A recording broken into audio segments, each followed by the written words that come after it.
We talked about the players I like. Now it's time to talk about the players I'm not so sure about going into the 2022 season. Of course, I'm still rooting for these guys. But baseball's a zero-sum game. If someone breaks out, then there's gotta be someone who breaks down or doesn't fulfill expectations.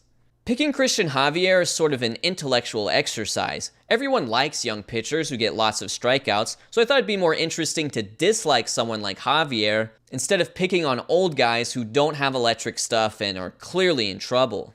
The 25-year-old Javier boasts a career 3.53 ERA and struck out over 30% of batters faced last season. He's currently slated for a spot in the Astros rotation, but will probably pitch out of the bullpen at some point as well. Here's what I don't like. He features mostly a two-pitch mix, which is tough as a starter. His fastball got hit hard last year, with batters posting a 400 xWOBA against it, and he allows a ton of fly balls while pitching in a ballpark that features the Crawford boxes. He could just be a good reliever this year, but I'm sure Astros fans are hoping for a good starting pitcher at some point, which I'm just not seeing yet. Everyone loved teammates Patrick Wisdom and Frank Schwindel last year. As older journeymen, they emerged in 2021 to get down-ballot Rookie of the Year votes in the National League as members of the Cubs. Wisdom struck out in 40% of plate appearances last season, so people are probably counting him out already, but Schwindel had an OPS over 1,000 in 56 games with Chicago. He was sensational. So, what's not to like? Well, his 329 xWOBA puts him at a hitter much closer to league average than his surface stats would suggest. In fact, he had the largest differential between WOBA and StatCast xWOBA of anyone with at least 150 batted balls since David Dahl in 2016. And as a negative defender at first base, according to most metrics, he doesn't really have much defensive value to offer.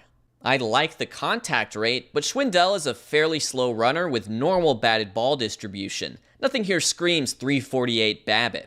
He'll prove me wrong if he's a league average everyday player or better. Ian Anderson is considered by many to be one of the brightest young pitchers in the league. He has received Rookie of the Year votes in each of the past 2 seasons, and in 38 career starts in the regular season and postseason, has put up a 2.89 ERA. Here's the thing though, I'm weary of his chase rate, which was well below league average in 2021, not a great sign for a pitcher who doesn't exactly pound the zone. Despite possessing nasty stuff, his strikeout rate was right at league average, and I didn't care for how he navigated the count. His first pitch strike rate was low, and 40% of hitters ended their plate appearances when they were ahead in the count on Anderson, compared to 33% for league average.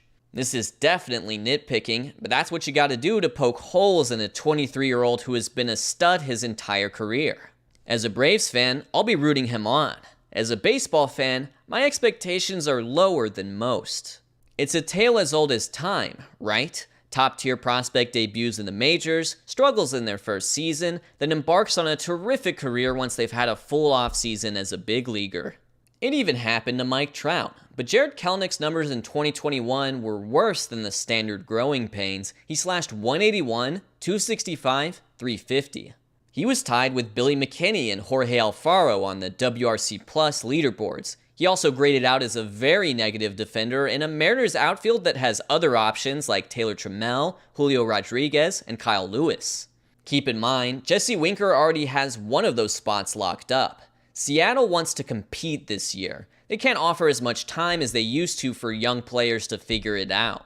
The counter-argument is obvious. Kelenic has the pedigree to be a future superstar, and as bad as he was in the majors last year, he had a really good September. Maybe he's already figured it out. But most hitters who start their career like that don't blossom into great players the next year, even if they're really young.